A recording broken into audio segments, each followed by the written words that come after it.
Hello and welcome. This is a new experiment that me and the boys are doing. A little anime-themed podcast. Joining me today is Zach Yo.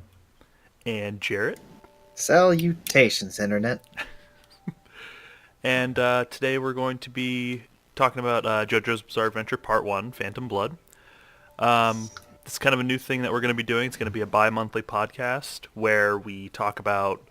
it's going to be 2 episodes a month, not one episode every 2 months. Just going to clarify that now. Because bi-monthly is the dumbest naming scheme ever because it stands for two completely different things, but we'll get past that.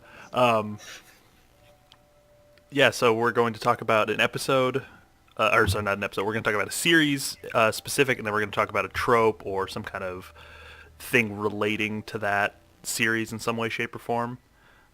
It'll make sense the more episodes we get into it, but we'll explain more at the end of the podcast. Kind of just what we're feeling. Yeah, it's kind of just whatever. Like we have a little bit set up now, but after that, it's just kind of free for all. Mm-hmm. But yeah, it should be good. Either genres or themes. Genres, themes, just whatever. Fuck it. It's a lot of stuff. Yeah, Yeah, we got a lot of miscellaneous. content. Hopefully. All right, so we're talking about Phantom Blood, JoJo. We're gonna do a I say part special, but it's like first like 5 months are just gonna be us talking about JoJo and shit related to JoJo.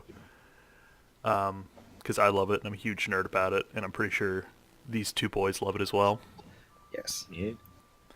I'm not caught up all the way, but what I've watched. Very impressed. Like it a lot. Mm-hmm. And Jarrett hasn't even really got to good stuff yet, but we'll get into that further into this we go. So Phantom Blood starts out with young boy, Jonathan Jonathan. Joestar. Oh, he's so small. He gets his world flipped upside down by a boy named Dio Brando showing up in his life. Dio, just kind of systematically fucks with him. In a lot of ways. Yeah. Like it's not just like you see like a bully. Like they typically are like a lot of times like in what's it like 80s like movies. You see that they're like, oh, they're the bully. They're just physically horrible to them. No. Dio is awful on so many different levels, Oh, God, whether yeah. it's physical, emotional, just Multiple mentally. like mental and emotional just attacks on him. I mean, literally the first thing he does is kicks his dog. Yes, he straight up like knees his dog in the face. Oh, God, yeah, I forgot that's how he just came. Like he shows up, kicks the dog, and then he's like, "Hey, Yeah. what's up? It's me." I can say this because I started rewatching it. He literally throws the suitcase on the ground, does a weird leap pose out of the carriage because this is back in what 1886 I think is when 1888 I think is when this one. Yeah. No, 1888 is when they're older, so it's like 1884, 76, something like that. Because they're like Yeah. 12, which they're both like really muscular for 12. Like Jesus. They just get more beefy as the time goes Yeah. on. Yeah, like in the span of like 7 years after that, they're God. both like giant tanks of men. And I'm just like, It's like fucking handsome Squidward, just yes, jacked as shit. yeah, exactly. Yeah, but no, literally just does a weird pose off a carriage, and the next thing he does is he's just kneeing this person that he's never met. All he knows is that like his dad has some kind of weird life debt with them, and he just straight up knees the dog in the face. Just like they even cut back to the dog just on the ground, just like Oh blank yeah, I forgot eye, they just show twitching. the dog too. Yeah, just kind of twitching, and just like, Poor Danny. Danny's Oh. been through so much. oh, Danny boy. Oof. Yeah, we'll get to more of that in a bit. So then there's some qualms between the two boys. They're bickering and fighting, but then the dog gets put in the furnace, which is just. Oh god, we skipped to that already. Okay. I mean, that happens while they're young, doesn't it? It's still granted. Most of this is episode 1, so yes, this is still Just so much Very- happens. very early on. I think this is like so in this episode that Dio does. I'll talk about this since I have the freshest knowledge of this. Dio literally gets out the carriage, knees his dog in the face, proceeds to then. I think they're in like a weird country boxing thing. Oh yeah, they have like a Beats back the alley, sh- well not back beats alley the fight, cr- but It's not even in a back alley. It's in the middle of like a field. Yeah. I gotta say this too. Joe stars are rich. They're filthy rich. They live like in it's like the middle of like English country because it's like European, even though it's like a Japanese Yeah, anime. it's The a characters are Japanese, European. European weird mess. Like they're literally just having weird like fisticuff battles, and he beats the ever living tard out of Jonathan. I don't even know what I meant by that phrase. I think I meant turd, but my brain had a fart. You beat the tard out of him. No, but he beats him very well because like Dio grows up in like squalor and just detritus, and he's basically a hood rat in the middle of London. I think is where he grows up. Mm. In London, that time Around was there. not great. Yeah, like I think he grew up around or in London, which is not a great place to be in that time, like at all. So he knows how to fight. He just beats Jonathan up, jabs him in the eye with his thumb. Yeah, he fucks just him like up quite a bit, and then and proceeds to basically like just slander him. yeah, he in kisses weird his ways. girlfriend. He Yeah, we gotta that's talk like about that too. The fucking the memeiest moment in part one. that's after all that. Like he literally slanders his name, basically saying that like he's untrustworthy, which is weird because he basically just tells this to a bunch of like hooligans who already don't like him. So it's weird in that like later Jonathan is like, oh hey, where are you guys going? I want to hang out to people who literally were like being assholes like the entire time. Didn't realize how much like a nerd Jonathan was. Like, oh come on guys, I want to hang out too. Like, fucking get out of here, loser. Yeah, well, You like got I Dio think now. I think even before Dio, we have we have the scene where the bullies are picking on Erina, and like he fights Arena. the bullies. Yeah, that's literally when Dio shows up. Like right after that fight, Dio shows up. Because Jonathan is trying to be chivalrous. He's like, I didn't even do it for you. I'm just trying to be chivalrous, and like one day I'll be able to actually fight and win. I'm like, you went from a good guy to kind of a dick. Yeah. But now this girl loves you because you came to her aid. Yeah, I mean it's it's a manga in like the 80s. When did it fucking came? When did it come out? Was it like the 70s or Oh 80s? god, yeah. It's old. JoJo's old. JoJo's so old, but it's like, yeah, it's so good. Araki's just gonna be writing forever. I also didn't know that like until I started rewatching that is a shonen that is an actual shonen jump Yeah, thing. it is. I forgot about that. It doesn't feel like any shonen thing I've watched before. It's main jump up until part 6. Is it really? I didn't know that. Yeah, that's why Joseph certain characters are in like the games like Yeah, that was it makes sense. Jump Stars had Jonathan and Joseph, and then the Jump Force has Dio and Jotaro. Yeah, it makes sense now that I think about it, but Yeah. But yeah, in the whole Dio kissing Irina, you thought your first kiss would be Jonathan, but it was I, Dio. Everyone loves that meme. It's a great meme. Go to Dio now. Okay, so then what? Then there was like a time skip. Then there are big beefy men playing No, rugby. no. Then he burns Danny. Then he burns Danny. Then there's time skip. Literally puts the dog in a box in the incinerator, which they have outside their house. Butler's like, oh, that's strange. You know what? Box doesn't make a sound for any weird reason. And so he lights it on fire, and then it starts moving, making noises like, oh my god, what if it was a person in there, and I just lit this on fire? Then not even moving to like open. Yeah, not like the trying to thing. turn it off or put it out. May I mention that in the manga they actually do show Danny burning alive? Like Oh, I think God. I think he like busts out and you see him like melting. That is Oh. horrifying. I'm glad they did not show that in the anime. This kind of sticks to the theme of Araki hates dogs. Yeah. Also, this was made by a man called Hidehiko Araki. Great man, great man. He's worked Immortal. on like JoJo and like a couple other things, but he's most well known for JoJo. And yes, he's just an immortal vampire. Yeah, like if you look at him when he first, like if you look at him now compared to when he first started making JoJo, he looks younger now than he did back then. He's just, That's and he crazy. hasn't lost any motivation either. It's just gotten stronger since he started. And So- stranger. God, he's so fucking strong. So yeah, then there's the timescape. They're in like college now. No, 7 they're- years, like they're at the end of college. They're literally like after the 7 year time skip, they come back and they're leaving college. Like I think it literally shows them in their final like football game. What, Yeah. what did Jonathan want to be, like an architect? I think No, archaeologist. Dio was going archaeologist. to law, and Jonathan was going to be an archaeologist. He'd be a good lawyer.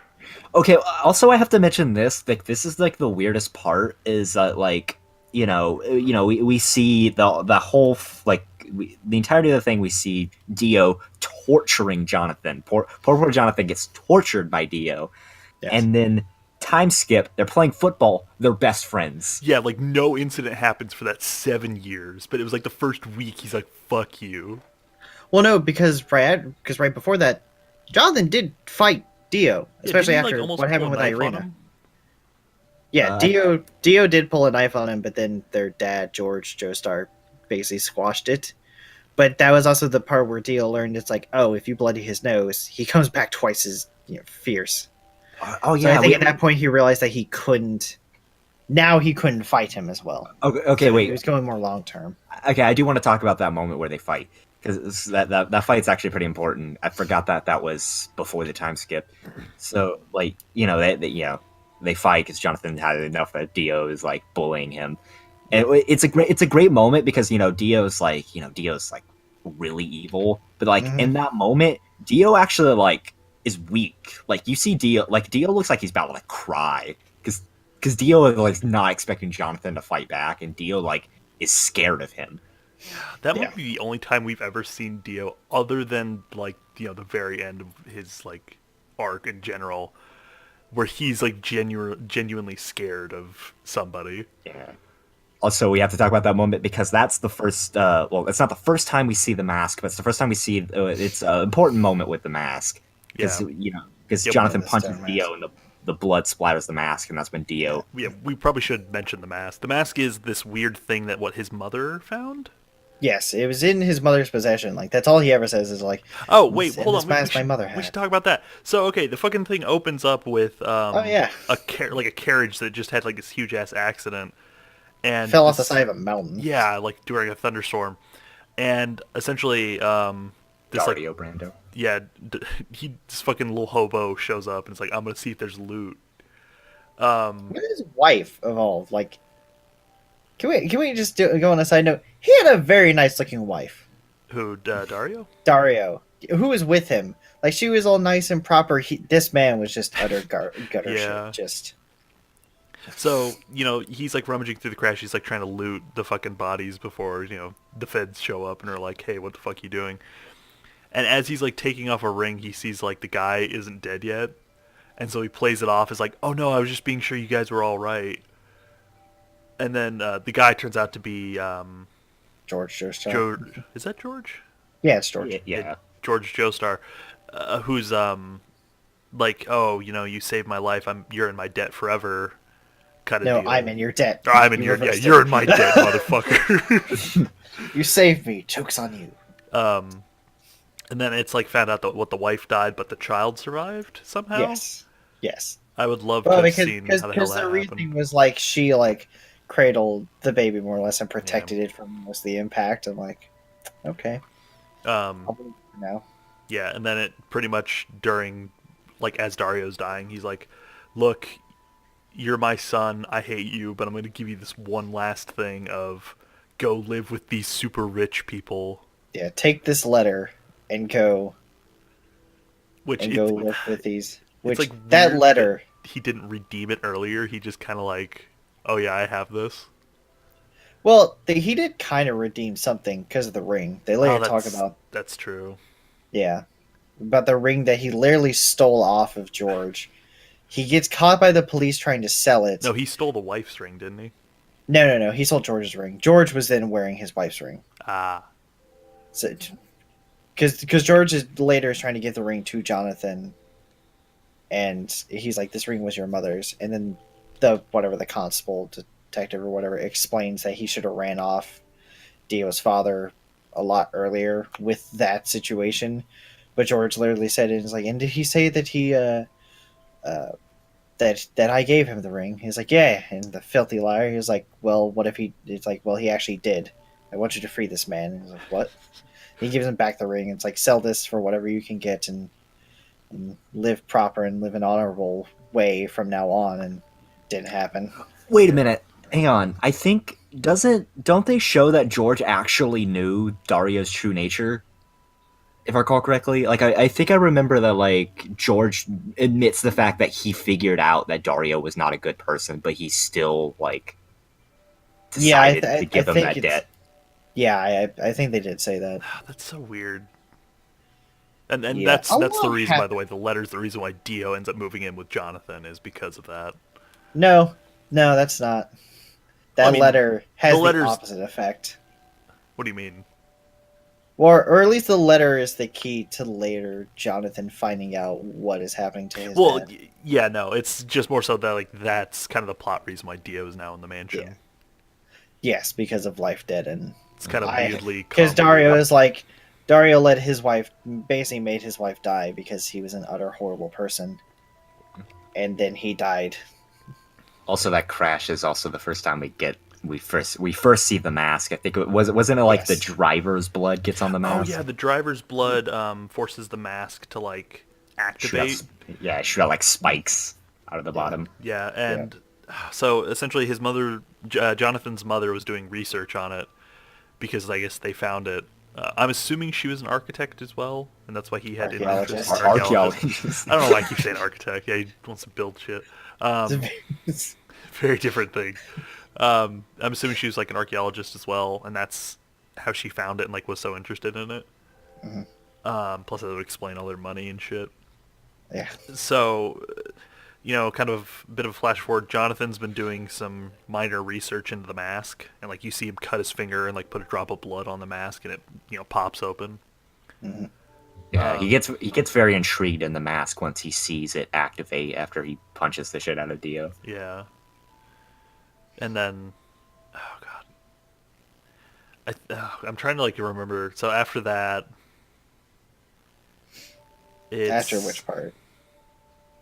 After the time skip, it's like we see him work on the mask and like minor Yes. things, but it's nothing Yes. major until. Is it the poison first, or is it Dio wanting to kill him first? Wanting to kill Jonathan, or Yeah, Jonathan. I don't think he. It's- I don't think he No, he directly just- tries to kill Jonathan No, yet, because he it's the whole doesn't. it's the whole poison thing. Because I think Dio tries to kill him after all the poison stuff. yes, Okay, so yeah, so Yes. essentially the dad falls sick, and Dio's been like bringing him, like Jonathan finds out Dio's been bringing him his medicine, and Jonathan's like, "Hey, I don't trust you. I think you're poisoning Dad." And Dio's like, "Oh, I would never." And well, no, it wasn't even that. It was while looking for books to help him study about the mask, he knocks down a chest that's in the family library for some yeah, I reason forgot that that he finds has the the letter. letter that has the letter from Dio's father, and he reads it, and he has the exact same symptoms that his father has, which would be I didn't know that Incredibly- fucking he poisoned him though. But which yeah, is Dio hated. Dio absolutely hated Dario. Yeah, yeah. I thought That he is was the just being main an thing. old bastard and dying. I didn't know that. I forgot that Dio No. actually fucking poisoned him. Yeah, Dio absolutely hates everything about God, him. Like, Dio is like just- that, Dio's father is is literally what creates all of the things that Dio hates about himself. His temper. That one time he's drinking, he's like, "I'm drinking just like him," and he Oh, I literally forgot about makes that. him. He literally makes him not want anything to do with him. He does things out of spite against everything that the old man was. Yeah, Dio loved his mother, and he resents Dario for the way he treated his mother. So yeah, so essentially it boils down to Jonathan's pretty sure that the dad's been poisoned, and he wants to essentially, he wanted to travel to Oak He goes to Street London. to find the Yeah. Well, for medicine that, Jonathan more or less gets his evidence because when he confronts Dio about it, because he sees Dio literally walking up the stairs with, water and the medicine, which Dio switched out for poison. Is this when he throws him over the banister? Yeah. Yes, right before it, but he gets him to more or less confess because he's like, Jonathan grabs whatever the medicine / poison is, and he's like, then you will swear to me on your father's honor and whatnot that this is not poison, and Dio cannot bring himself to do it because he even says is like, how can I swear to a man's honor when that man had none, and basically just loses his temper. And then Jonathan, more or less, that's all the information that he needs. And then, yes, proceeds to throw Dio off the banister. And then Dio proceeds to still continue living in the house. Yeah, they were just like, all right, that's... Butler didn't fucking mention that. He's like, oh yes, Master Joestar, the children have thrown each other off the banister again. Yeah, like that's no joke. Like that this second story's high as crap. Oh, God. Like that was a big fall. Yeah. And all he ended up with was what looked like an injured arm. Yeah, did he break his arm from that? Or was Not that... really, because like Well, we quote, see him unquote, later, break his arm. and because like we see him later, and he's perfectly fine, just drinking. Yeah, so Jonathan goes to a place called Ogre Street, which is known to be the baddest of the bad areas In London. to try to meet a, like, I forget if they specifically call him a Chinese medicine man. Oh yeah, no, they specifically call him an Asian apothecary. Yeah, there you And go. That's what it was. Jonathan, in that part, he's like it's. I sent it to like all the doctors that I could find, and all they could tell me was that it was made of like, or it was like made from like the Orient, or is like Oriental ingredients. Mm-hmm. So he goes to find an Oriental apothecary, and the only one that he can think of would be like in London, or where there, I guess, there's a good concentration of them. And then Is in London. And then when he gets to Ogre Street, like, the weirdest shit happens. Yeah, it's snowing. It's like the middle of winter for some reason. Which, where they live, it was not winter. It was not snowing. Yeah, it wasn't really. It was like, all right, weather. Which I don't know how far they live away from London, but it was not snowing. It was fairly sunny. It can't be Okay, that far weather. south. And then he goes to Ogre Street, and in the snow pops out a cat that's eating a puppy. Oh, God. Rocky just hates dogs. I completely forgot about that part, too. Yeah, because even Jonathan's like, was that a cat eating a puppy? What the hell? Oh, God. And Also, then we proceed to. Oh, well, no, you go. Oh yeah. Also, I love Jonathan's outfit. Like that's probably my favorite outfit of his. Is the one that he wears That during Sherlock his Holmes looking one. yeah, like the weird like Sherlock Holmes outfit. Probably my With the favorite half outfit. clothes, He with the half probably- clothes and the hat. He probably changes outfits more than any other character in JoJo. Yeah, I mean he's a gentleman, so he's like he wears very dapper clothing a lot. Yeah. Yeah, I mean, So is Dio. Dio changes his attire a Yeah. lot too in that whole. this is definitely one like Rocky was like, fine, like, what kind of fashion do I want to put in this? Just everything. Also, I like to remember that time skip literally started with the entire like Jack the Ripper like small plot thing, and then they went, but that's nothing as bad as like the war that Dio and Jonathan are about to go through. I'm like, Uh-huh. what a weird segue. And then so, he shows up to fucking Ogre Street, and like a group of like miscreants show up like, hey, we're gonna fuck you up. Yeah. Oh, but They didn't even say that they wanted to take anything from him. They yeah, literally just said I don't that they ever wanted remember to fight them him. like saying like, oh yeah, we want your money. No, they're just like, let's fight him right now. Yeah. And then this is where we get introduced to one of the best characters in all of JoJo, and one of probably the Yes. most important character to all of JoJo in general, up to part 6. Fucking Speedwagon. Robert E.O. Speedwagon. Oh God, he's so Wait, good. he has stuff in. Oh yeah, no, I guess he does. He would have stuff in 4. Yeah, no. Wait, does he have help in 5? He's he is in 5. He gives information. That's how Koichi knows how to get to Italy. Yeah. It's because Wow, Koichi's working for the Speedwagon Foundation. His reach goes so far. Yes, He's but- literally yes, in but- every part. But we do meet the fantastic and wonderful but- Robert E.O. Speedwagon. And then, like, oh God, and then, so, essentially, it's, these guys are, like, going to attack Jonathan.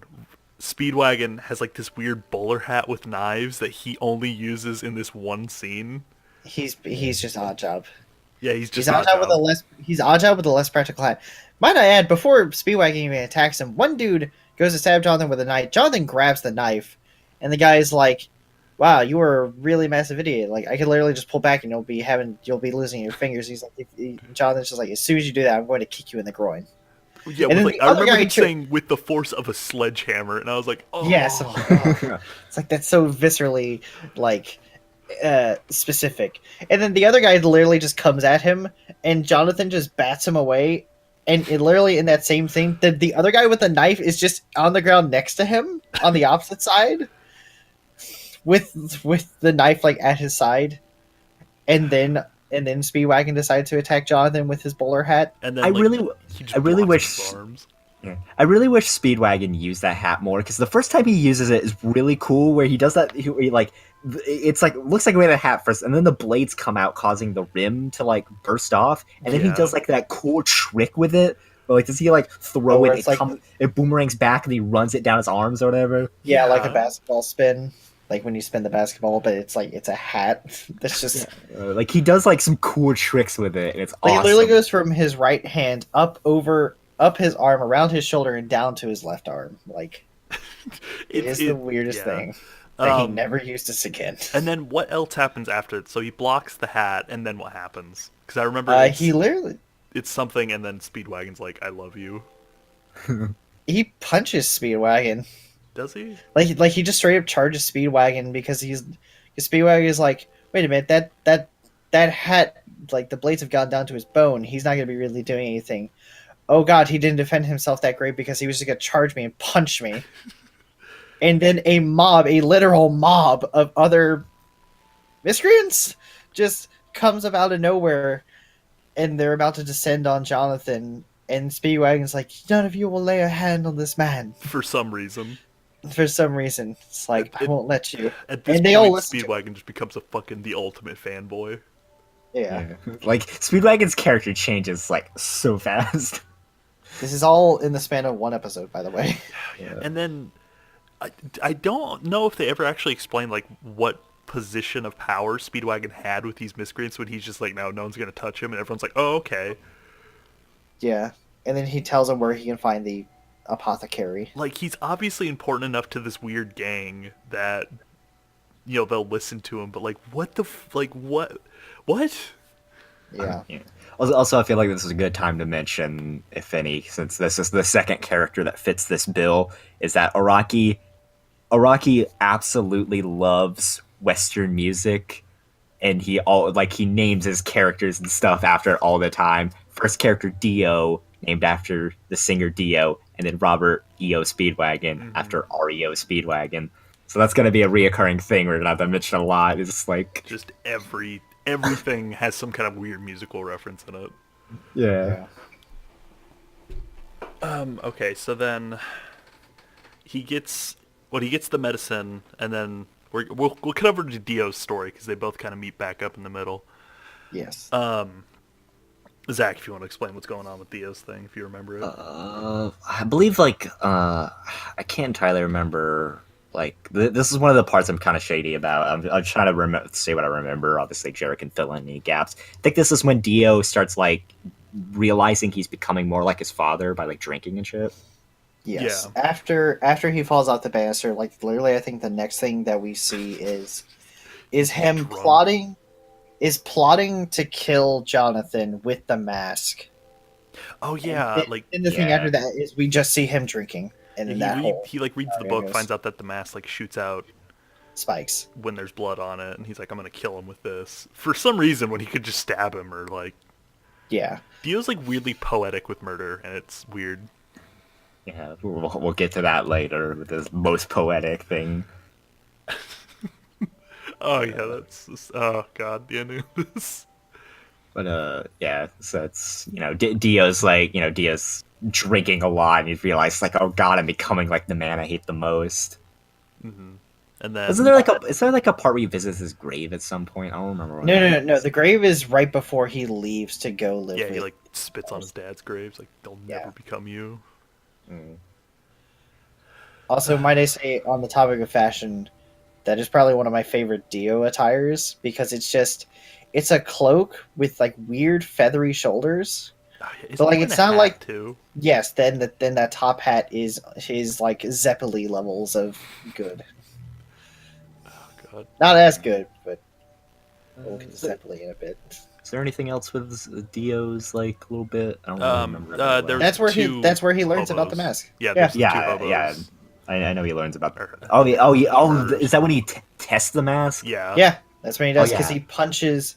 No, he takes the bottle of whatever he's drinking after, like, he bumps into them. And is like, "Don't you respect your elders?" And then he literally shatters the glass in the mouth of one dude. Oh God. That guy walks away, and then he's like, "Well, I was going to use this on Jonathan, but you'll do fine." And then he slams the mask on the other guy, and then rams it into the face of the other guy who's already bleeding, and then the mask takes effect and does the spike thing. So yeah, like the mask stabs him in the brain, I think. A lot of spikes. There's like Yeah, 6 or 7 spikes that kind of just it's a they lot. come out of the, like, what would be the back of the mask, and it like curls around and into the head. Yeah, and it seems like it kills the guy, but he later gets up and the mask falls off, and you see vampire fangs. Yeah. And then like he almost kills Dio. I forget like how much damage. Like he really fucks He up Dio. So what happens is Dio then pulls a knife on him, and the guy runs at him. Dio is able to like catch the knife like in between like where the pinky and the other finger is. Basically slices up that guy's arm.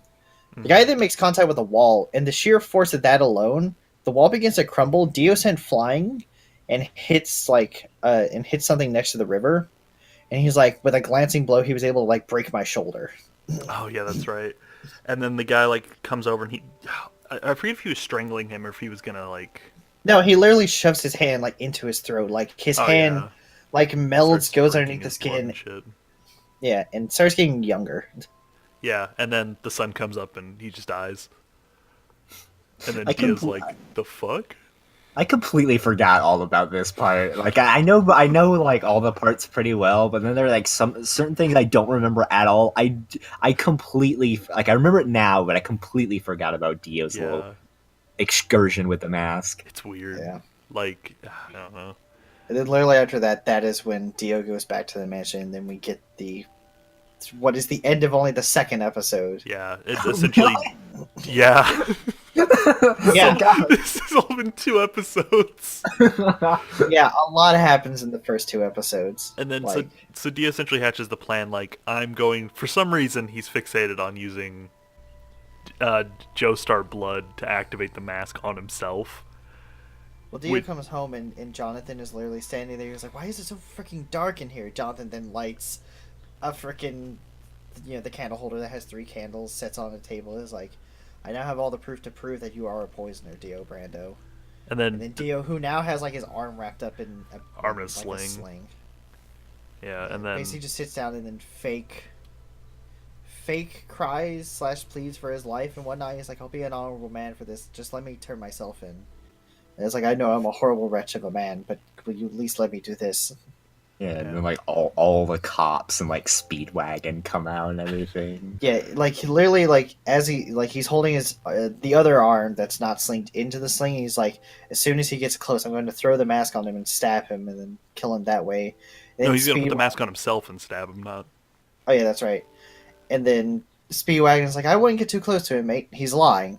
He's like, "Growing up where I lived, you had to learn about scoundrels, and I've learned how to spot one out from a mile away. This man is nothing but pure evil." And then kicks the candle for some reason. Speedwagon's fucking big dick energy, the man. Like And then that's what I love is just Speedwagon comes out of nowhere and is like, "Don't trust him." It's like I can see his true nature. Like, Compared to Jonathan spending 7 years with a guy who's like treated him fairly well from what we've heard, other than like the first week of him being there. yeah, Because it even says like they had a good friendship or something like that. yeah, Yeah. like we only get to see the torture, but then like after like we see them like when they play the football game that like and like I think someone else also says like they were best friends. yeah. Even though both of them are still like, I still don't trust him. Dio said like, "I'm going to crush him eventually," and Jonathan's like, "I really still don't trust him. I can't forgive his previous villainies." I'm like, And so, okay, Dio, this is another part of Dio's like weird obsession with being like a poetic murderer in some weird aspect, where he's like, no, it has to be Jonathan or it has to be Joestar blood to activate this mask. When it could have Yeah. he could have just used a fucking homeless guy's blood to turn him into a fucking vampire, but so and then the cops and George, who now has antidote. yeah, He's George feeling a lot George has better. been feeling better now. Yeah, with literally like just having taken it like probably hours ago. He's It like, was a lot okay. better. And then now he's armed with like a line of cops as they're there to arrest Dio. Yeah, and then Dio charges at Jonathan with a No, knife. no, Jonathan goes to arrest Yeah, why Dio did they because have Jonathan arrest because him? George was like, I don't want to see my boy in chains, but Jonathan, can you do this? I'm like, Why didn't they what? have the actual cops do it? I know. Essentially, Dio pulls a knife, charges at Jonathan, and then his father, George, steps in front of him, taking With the some knife. superhuman speed, my ad, because George had Yeah. already been like walked away by that point. With like some superhuman Like, speed didn't he have in a like cane, too? So, yeah, he has a cane. And Dio literally within the space of like less than 4 or 5 feet between them.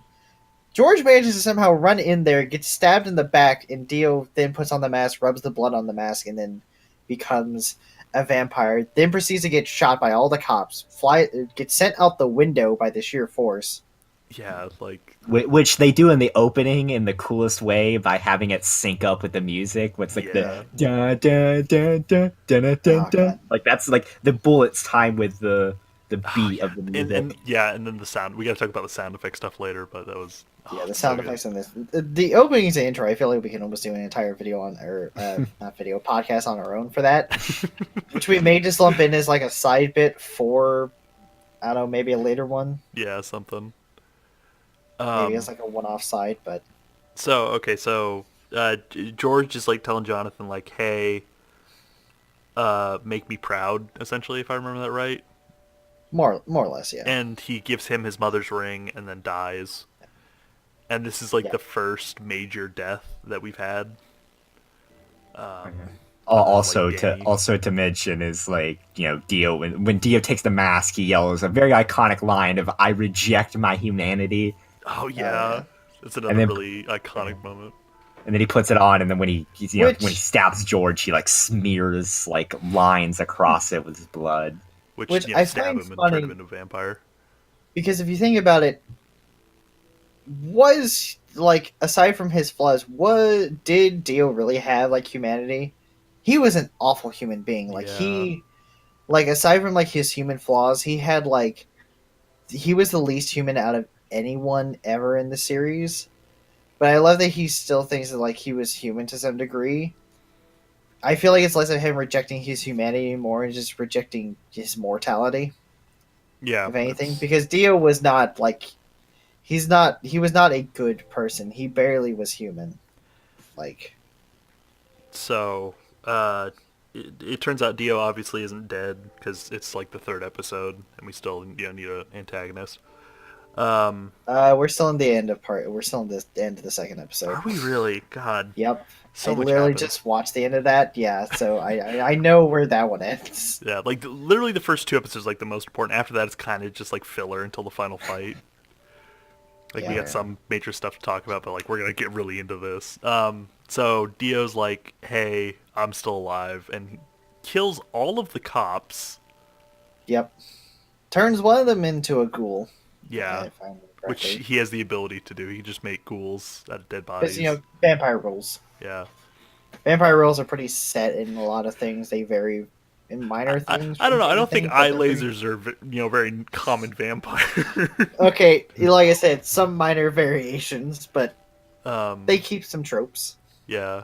So Dio's like crawling on the roof and shit, and like. He walks up Yeah, the he wall. just walks up the wall. He doesn't crawl. That's way too beneath him. He just fucking walks up there. He almost saunters. Oh god. And then Meanwhile, Jonathan, I believe, starts setting the house on fire because he realized that flames does kind of hurt Dio. Yeah, but like he needs. I remember the curtains being on fire and Speedwagon's like let's get the fuck Yes. out of here. Yeah, Then they have like a minor skirmish in the fire, I think. literally, while Dio they get to like the second floor, I'm fairly sure, Yeah. where they're fighting, and then once again throwing themselves off the banister. Yeah, doesn't Dio land on that big angel statue in like their foyer? Yeah, We'll get to that. There is a small bit before that because, like, they throw each other off. Dio literally fucking puts his arm out into the wall, stops his momentum. Jonathan continues to fall.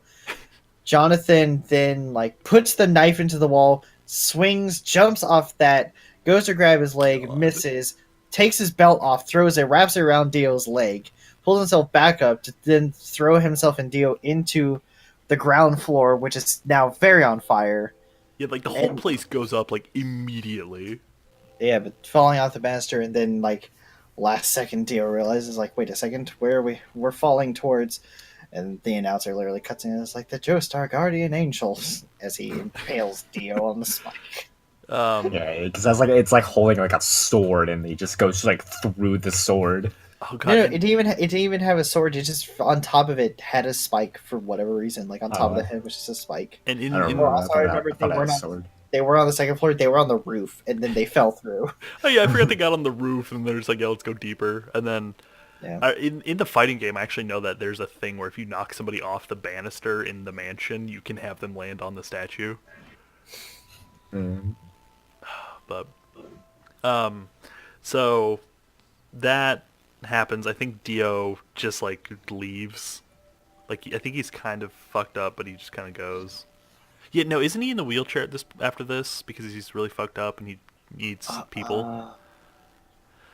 Because I think I remember the apothecary pushing him around. Maybe I didn't get a chance to watch past, like I- not to rewatch I think that's what episode happens. 2. Oh yeah, because then okay, yeah, no, I remember what happens now. So essentially, the mansion burns down.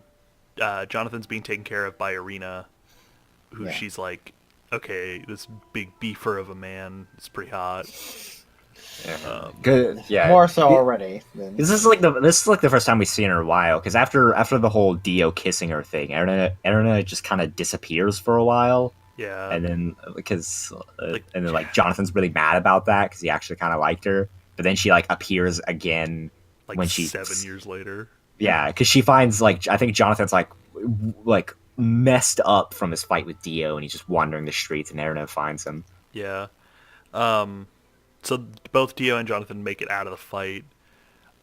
Dio, I think, goes back to the apothecary because that's like the only other guy that he knows and turns him into a ghoul, I believe. Oh yeah, not to mention that when Speedwagon showed up, he literally just threw this apothecary out there. He was like, "And I found someone who you may remember," and it's just Oh, they brought the apothecary who's- with them. I didn't know that. yeah. That actually makes it even Because- better because I thought Dio went back to Ogre Street. I'm like, well, how the fuck did he do that? No, the apothecary is there, and the apothecary, for some weird reason, said it's like that man is not going to die tonight. He's been blessed by like the devil or something because of like the 3 moles on his ear, which I didn't know that they were moles. Oh yeah, the weird devil mark that he has. Yeah, it's like that man is like blessed with luck. I'm like, what?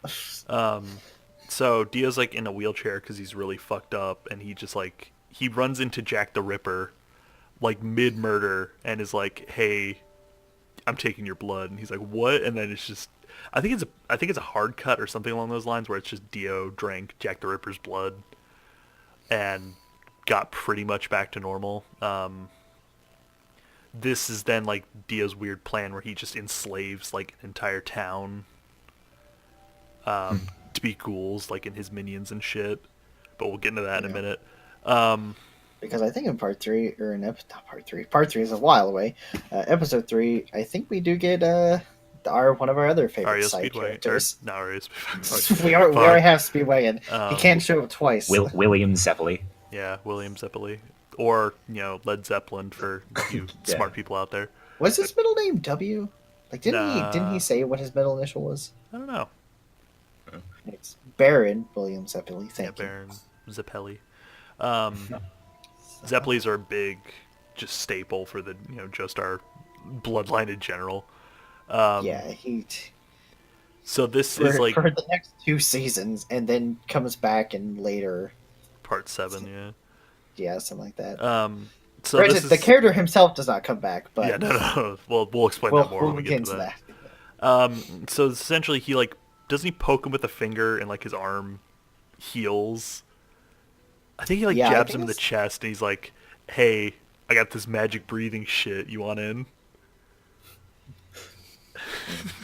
Doesn't he actually finally convince him with like the frog? Yeah, he like punches the frog, which is the greatest moment. Yeah, so like his arm, because his arm was broken. I think that was like one of his final injuries, and like he hits him with the breathing thing, and Jonathan's like, "Whoa, my arm feels better," and then I think he like does he punch a boulder or something like that? Or no, he lifts up like a fucking huge ass rock. He's like, oh, this rock weighs like nothing. It's really weird. He's like, how did you do that? And he's like, oh, it's this shit called Hamon. It's cash money. But then he has that moment where where there's a frog sitting on a rock. He punches the frog, and then the rock under the frog breaks, and the frog's perfectly fine. All Yeah, with the frog's power just of Hamon. Even though Hamon can't really do that. Yeah, that's one of the many things of JoJo as a whole, where like Araki will write something that never really like makes sense It or even never comes works back that up. way again, ever. Hello, MacGuffins. Yeah. So essentially, he's like, I will train you in this, ancient art of. Essentially, he like say it's like it's just vampire fighting juice. It We get has like a some, long like history. Or yeah, whatever. we get some history of like how he used to know the mask, where it's like his father or something put it on, or like the boat captain put it on like a ship that he was on, and killed everyone but him. So he sought out a way to go and kill evil like that, and he ended up finding Hamon, and he trained in it and like became really good. I just want to talk about fucking Zappelli for a minute. He is just like the coolest fucking dude. Oh yeah, like the white and black like checkered hat and all that. He's like little pencil thin mustache. He's like, hey, what up? Yeah, he's so like fancy and like cool. Like even in like the opening, like he does like that cool like cross-legged jump. Yeah, oh yeah. He's like eating his sandwich while he's just sitting on like a weird rock out of nowhere, and then he just disappears. Like, what the fuck? He's just jumping above them. And God, even his training methods, like, okay, so he trains them for a bit. They're going to go. I think they heard of there's like murderers around or whatever in this one area, and Zappelli's like, yeah, we're gonna go deal with it. They go like through this tunnel, and then like the tunnel ends collapse, and their one end collapses, so they have to go through the other end of the tunnel, which they were heading. And fucking Zappelli's like sitting there like drinking wine, and he's like, hey, this guy's like a vampire kind of dude. I'm gonna hand you my glass of wine completely full. Don't spill a single drop. Oh no, I forgot about that. They find him using the glass of wine. I forgot about that. Oh god, I can't remember if they show him like actually tipping the wine upside down or not. But essentially, Hamon can let you like for some reason keep liquids in a glass and tip it upside down. I don't actually remember what like practical effects that has. Yeah. Also, like I'm not really sure how that works because I'm pretty sure the only explanation they ever give of Hamon that it's the energy of the sun. So I'm not really sure how that controls liquids. Yeah, like that's how it can kill vampires. It's sun energy. So But it also is really tied with your breathing. yeah, it's like breathing. Like you have to know how to breathe, but apparently it can just become second nature if you practice it long enough. So and then oh god, he has some of the coolest moves because he spits wine out of his mouth and it turns into like Hamon discs, which he then fires at people. And you're just like, because Caesar has a variation of that, which Caesar's a guy from Part 2, which we'll explain later, which is his bubble attack. But the first version of that is the wine ripper thing that Zappelli can do. Oh, it's so fucking cool. Yeah, but I remember in the tunnel, like, don't they use the glass of wine as like a radar to like search for Jack the Ripper? Think so? Because this is when they're fighting Jack the Ripper, right? Yeah. This is when they're fighting like the vampire Jack the Ripper. And he has like this big ass. I don't know what the fuck it was, but it's like this giant mess of like knives and shit. It's like why the hell are you using this? Just use like a knife or a gun, like. So they end up winning. Speedwagon's there too. Speedwagon's pretty much now forever glued by Jonathan's side. Yeah. If a scene exists, Robert Yeo Speedwagon's probably there because he's just really obsessed with Jonathan for some reason, so he just kind of follows him around everywhere. And he's kind of useless in part 1. Like I hate saying that, but he does nothing. Yeah, he has much more power and influence in every other season of JoJo. I can only think of like 2 things Speedwagon actually does. Yeah, really, Speedwagon's whole role in part one is to be the guy who explains every fight scene Yeah, because he just yells really loudly about what's happening. Yeah, he does that literally everything. Oh my god, Mr. Joestar is doing such and such while this guy's dying. Not helping in any way, shape, or form. When he's known to be a good combatant, though, like if he had his hat thing, he would still be kicking ass. Yeah. Oh god, and then I don't really, because it's weird. After like the first 3 episodes, nothing really happens. Like it's just like some minor training and like stupid shit. They find out Dio like took over this town and like turned most of them into vampires. Yeah, don't I don't know.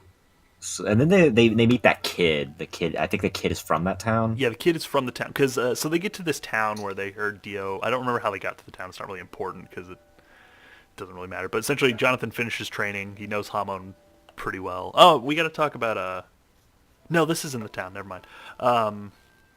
So they're like, oh yeah, Dio's apparently in this town. We'll find him and kick his ass with my sunlight punch magic. Essentially. I was slightly wrong. The whole like the end with Dio on the mask thing was actually the end of episode 3, so slightly further along than. Yes, than still a original. lot, But still, a lot happens in those first 4 episodes. most of everything happens in the first beginning, like bit. Yeah, in the first beginning. So, Sorry. they get to the town and everyone's like really quiet and weird, and then, oh god, I think the kid's like being flung through the air and just steals Jonathan's bag. So we get introduced to this kid. His name's like Paco, I think. Yeah, I think Paco is right. I- Poco. Poco. P-O-C-O. Poco. Yeah. I was thinking of fucking Paco from Pony.mov. But anyways, we get introduced to this boy. He's like trying to steal, and then, oh god, don't they like punch the mountain and it makes him like fall off, and they just catch him, be like, hey, don't do that. So he starts Probably, like climbing up a mountain. It's like, I got your bag. He's like, no, you don't. Oh yeah, because I believe Poco was hypnotized by Dio. Oh wait, no, there's that part where they're fucking. Oh no, so Poco makes it across this like lake. I can't remember how. No, okay, so I remember how it happened. Poco's on the side with them. He grabs their bag and then gets flung across a fucking river, and then lands on the other side. And then Zappelli's like, "All right, let's go get him." And they're like, "Well, he's on the other side of the river, though." And then Zappelli just starts walking on water. Because as he other people like to call it, ripple powers. Yeah, it's like a really cool animated scene, but it's just like they never ever use it again. Like that's such a useful fucking thing. Like, oh yeah, I can stand and walk on water as long as I'm breathing correctly. And then like obviously Jonathan's having like some trouble, but he's getting it because he's still training technically. They get over there, they get the bag back, and then they're like, "Hey kid, you know this area, we won't get you in trouble if you just show us around," kind of deal. I think he tells them what's happening, like, "Hey, my sister's been kidnapped." Yeah, that's the only thing I remember about the kid is that like his sister is important or something. Which is weird. Like, I don't know why the fuck, like, Dio is just like, I'm gonna keep this one woman. So yeah, shit happens. Then one of the first fights with the new vampire Dio, post mansion, they have like a really cool shot where Dio's like standing on top of this like fucking rock pillar. Fuck, and then I'm trying to remember what else happens. I remember the 2 guys show up. yeah, Tarkus and Bruford? Broford? Bluford. It's like BROU4? Yeah. Broford, yeah, something like that. They show up. They kind of fight, but But I know that right before that they show up, Dio literally like freezes Oh, yeah, I freaking forgot Zipley's about that. veins and like Jonathan's hand. So they yeah, have like just, a weird just Dio just has ice three-way powers. punch. And then Dio like freak has ice powers now as well and eye lasers, which I think they kind of show. Also, may I mention that like Tarkus and Bruford are like they explain that like the narrator explains them that they're like these like two really prestigious knights or something like that. I Hmm. can't remember exactly what happens, but it's like they have this like really like interesting history to them, and then like Dio just brought them back as zombies. Yeah. Even though like I think they've been dead for a while too, so it's kind of curious as how the hell he did that. Yeah, like yeah, they were knights, and then They got just beheaded too, because that's how they. I remember that's how they died. So how the fuck did Dio do that?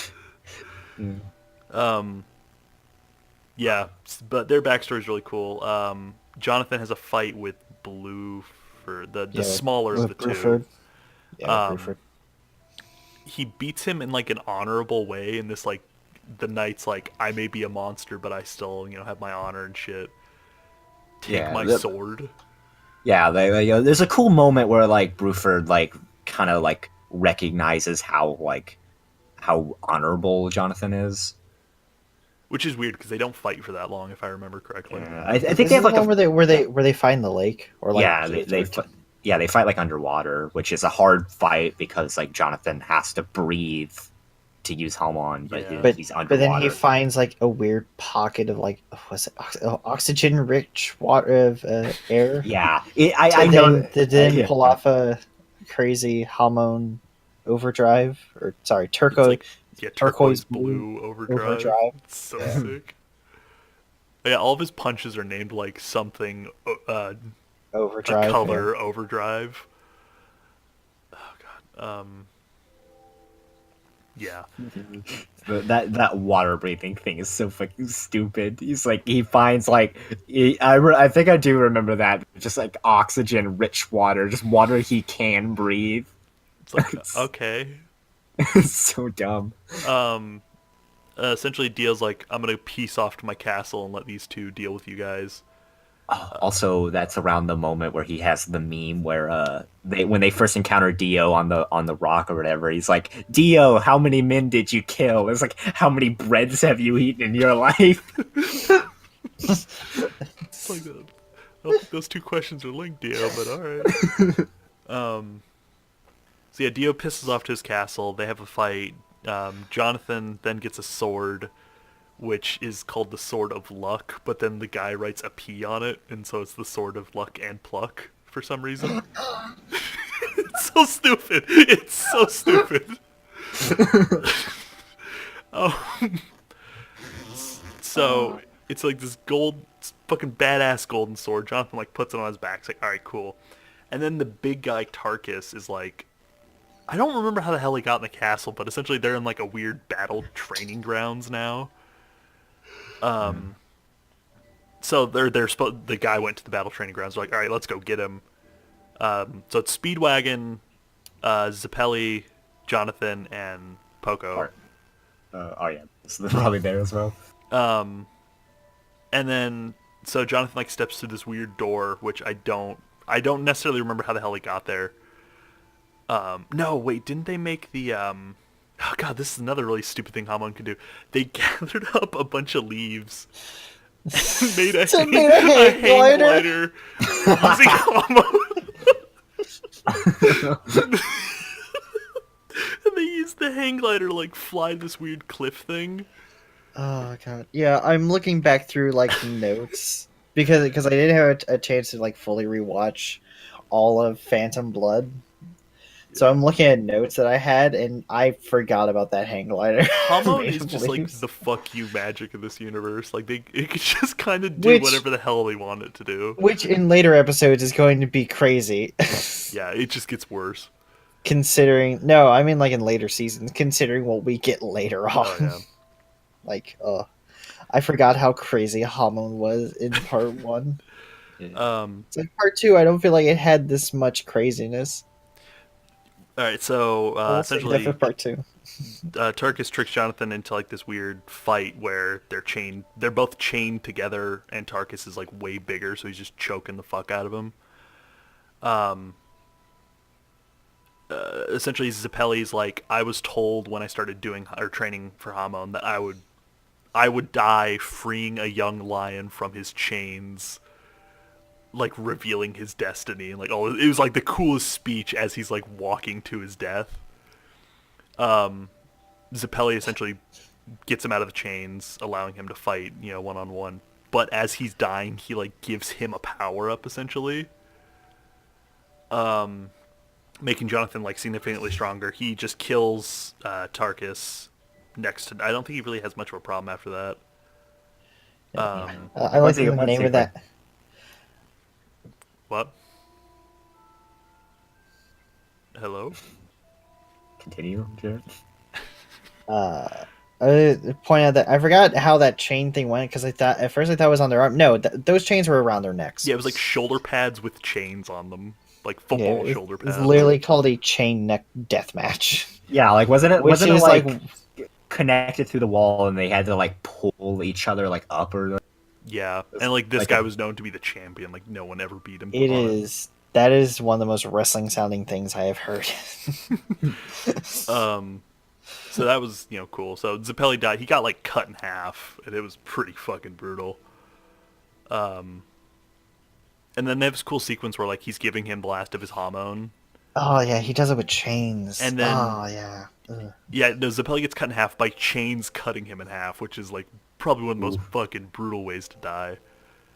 And then Zeppeli gives him like the last of his hormone, and this ages Zeppeli like instantly to like an old man, and it's really cool looking. But you're like, what the fuck? And like instantly heals Jonathan. Yeah. We do need to kind of I don't want to say skim through the next bit. We've been talking for well over an hour about just the fucking what's going on in the plot because it's so crazy. Do we need to mention Tom Petty? Yeah, we need to talk about Tom Petty and oh god, what was the other two guys' names? They had their one band, but Dyer and Strazo. Yeah. Essentially, they're like getting ready to head up to the main mansion, and then 3 hormone masters show up, which is Master Tom Petty, who taught Zeppeli how to hormone. I don't know if hormone is the correct verbiage there, but yeah. Then we have Dyer and Strazo, which are we have to mention one thing real quick. Oh yeah, the fucking Speedwagon's wearing Zeppeli's hat for some reason. Speedwagon just puts on Zeppeli's hat and they never mention it. Yeah, like after Speedwagon, after Zeppeli dies, Speedwagon like goes to his dead body and like remarks about how awesome he was, like how much he respected him, and then he just puts on his hat and keeps it. I love Speedwagon for this because Speedwagon also has one of my favorite like characters yelling another character's name as they die moments where he just yells out, "Baron Zeppeli." Oh yeah. Also, the accents in this are just horrible in the English dub. They are just they're so fucking bad, terrible. but they're so great. I just think that Speedwagons is fine. I love Speedwagons. So yeah, but then when Tom Petty, Dyer, and Strazo show up, fucking Dyer does my favorite move because he calls it the unblockable Thunder Cross Split attack, where he jumps at you and then like you're trying to block with your hands, but he uses his feet to like separate your hands, and then he attacks you with like a chop. Yeah, a double cross chop. And like the only reason why he attacks him is pretty much to just set up the fact that he knows this move, and then it's quote unquote unstoppable. If anything in JoJo in general is known as to be unstoppable, like if the guy says this is an unstoppable attack, chances are it will get stopped every single time.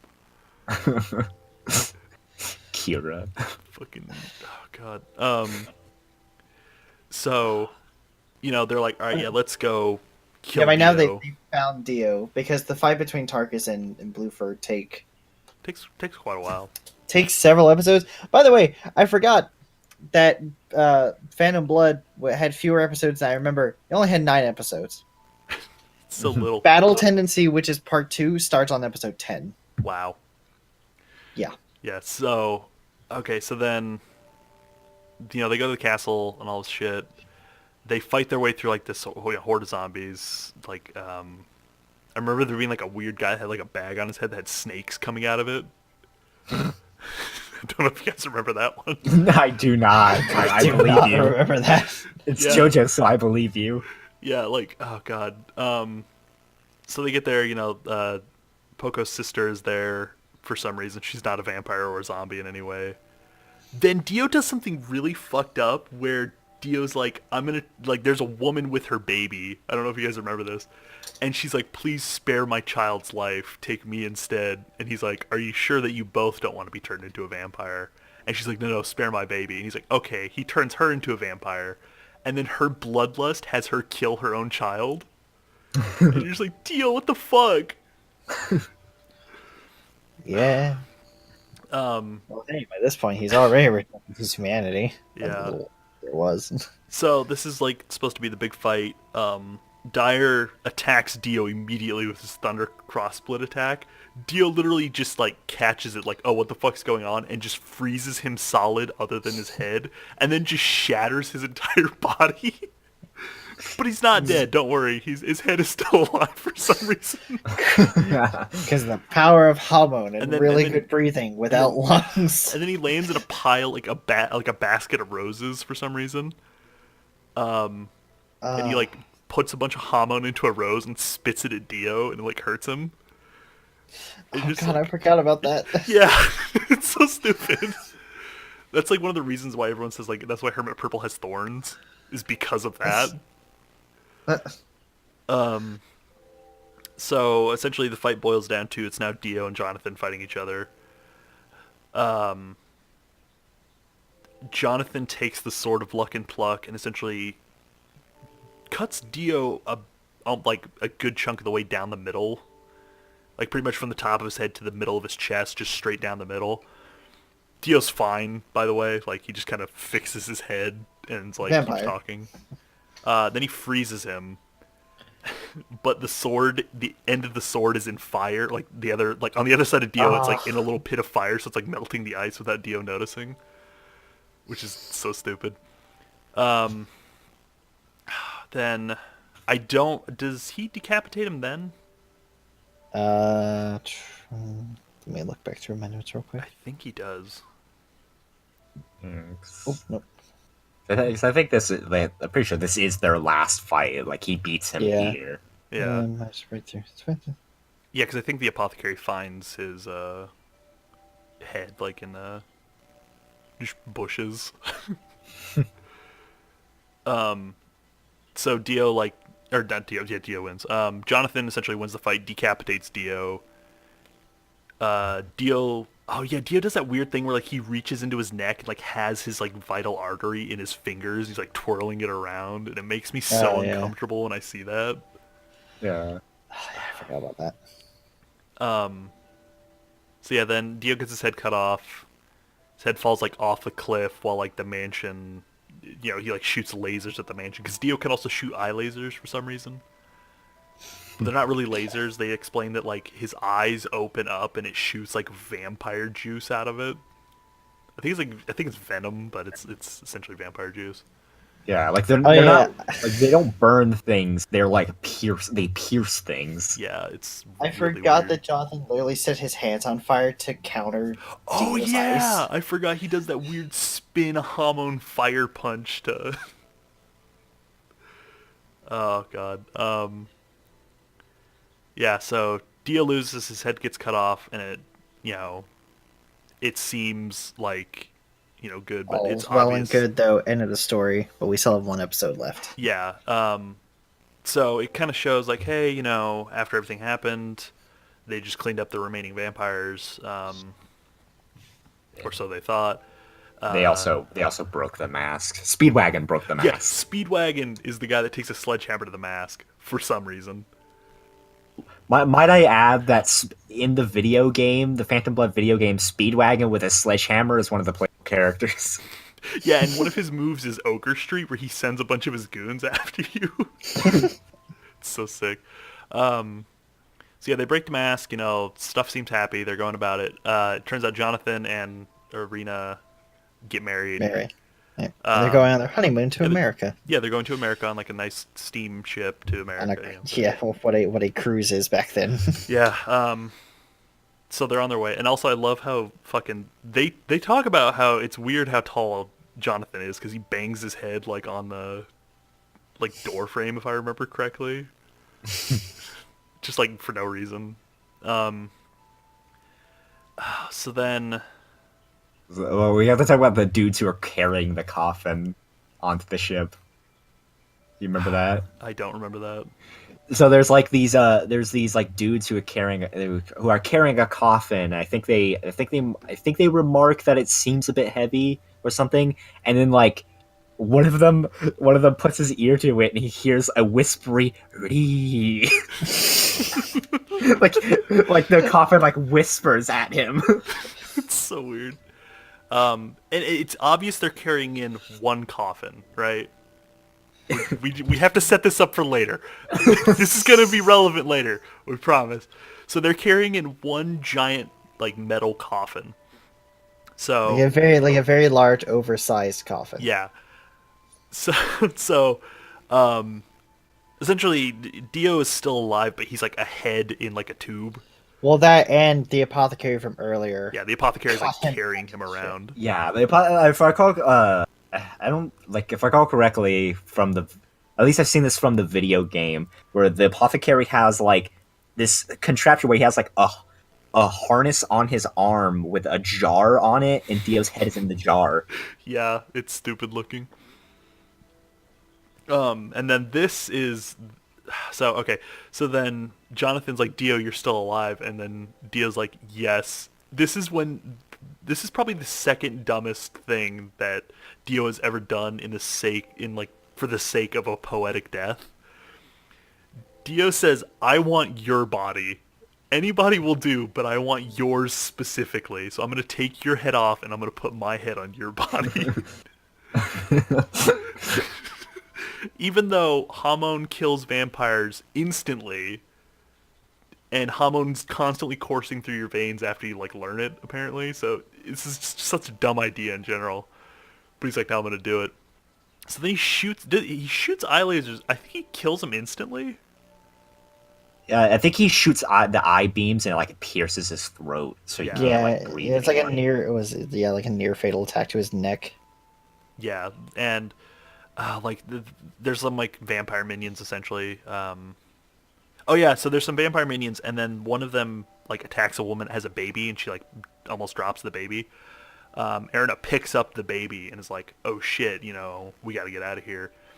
So the ship is now kind of crawling with vampire weird slaves. It's also on fire. Like at some point, things get set on fire. What happens is one of the vampires gets like decapitated, and for some reason just grabs onto like the engine parts and like squeezes them until it explodes, and just sets the ship on fire. Or no, it doesn't explode. It gets set on fire, and then it's about to explode. Yeah, that's the apothecary. Jonathan literally decapitates the apothecary, and then he uses his body.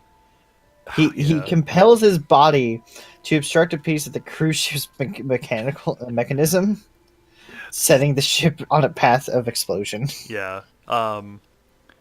So, it kind of it boils down to Dio's the head, Jonathan's dead, and fucking Erina has a baby now. Wasn't there like I don't know, I could be wrong, but was there like a moment like before she grabbed the baby, like Jonathan's like, on the ground dying, and he's the one who noticed the baby, I think, and tells Erina to grab it? I think so. I wouldn't doubt it. Because I think she finds him after. I think she finds him after she gets the baby. Because I think she really wants to like die by his side, but Jonathan more or less tells her to like go on and like save this baby. So essentially Erina climbs into the coffin that Dio was in for some reason. It's a big, heavy metal coffin, mind you. It's a coffin. Yeah, it's a big ass coffin. It can survive an explosion. We're just gonna say that for now. So which is this the coffin that supposedly has 2 compartments in it? Okay, but then I also want to talk about this. Dio can like control his blood vessels and shit, and like uses it to like grapple around, like coming out of the bottom of his neck. He like uses that in his hair to like grapple around the ship. Yeah, which is weird. And then Jonathan essentially like hugs Dio's head, and I think he says he forgives him or something like that. And then Dio's like, no, this isn't how it's supposed to be, and then he looks up and Jonathan's just dead. Yeah, like Jonathan's eyes are like still open or whatever. Like he looks peaceful, but he's dead. Yeah, and he's just hugging Dio's head, like to where the point where Dio can't really move or do anything. while the entire ship is burning down and like exploding. Arena climbs in the coffin, shuts it, and then the thing explodes. So, okay, literally shut the coffin. A couple seconds later, thing explodes. There was obviously no time for really anything else to happen, right? Set So up. it, Gonna have great payoff. yeah, it's gonna have a great payoff. So it then cuts to like Arena opening the coffin, and it's a metal coffin, but it's floating for some reason. It's like I get boats can do that, but this thing has to be so fucking heavy for how much space it's actually taking up. I'm surprised this thing didn't sink. And if it didn't, then I'm surprised it didn't fucking explode during the boat explosion that took out like a metal boat. Like Was it a metal boat? it had to have been. It was 1889. Yeah, you can work with metal back then. They had guns. A metal boat? I'm pretty sure it That was. I don't see why it would be wood, or at least most. I mean, obviously, it'd be some wood. That's But it true. wouldn't That's be all right. metal. It had mechanisms and everything, so Yeah. yeah, it would have had to probably been metal. So yeah, Arena then has a baby, with her. Yeah, and then that's just kind of where it ends. Well, yeah. Well, we do have to admit that Arena was pregnant at the Yeah. time. Oh yeah, Arena was pregnant, and now she has this other baby, which isn't hers. Yeah, I think yeah, they also say that like at some point like someone finds her in the coffin and they save her. And Yeah. and they bring her to America. Yeah, and that's kind of where that ends. Kind of like that's Yeah. where part Yeah, one ends. that is the end of Phantom Blood. Yeah, a fucking insane thing from start to beginning, and the main character dies at the fucking end. Yeah. So overall, with the entire thing, what do you think is like the best parts of the entire like part one, and what do you think is the worst parts? I do have to say I think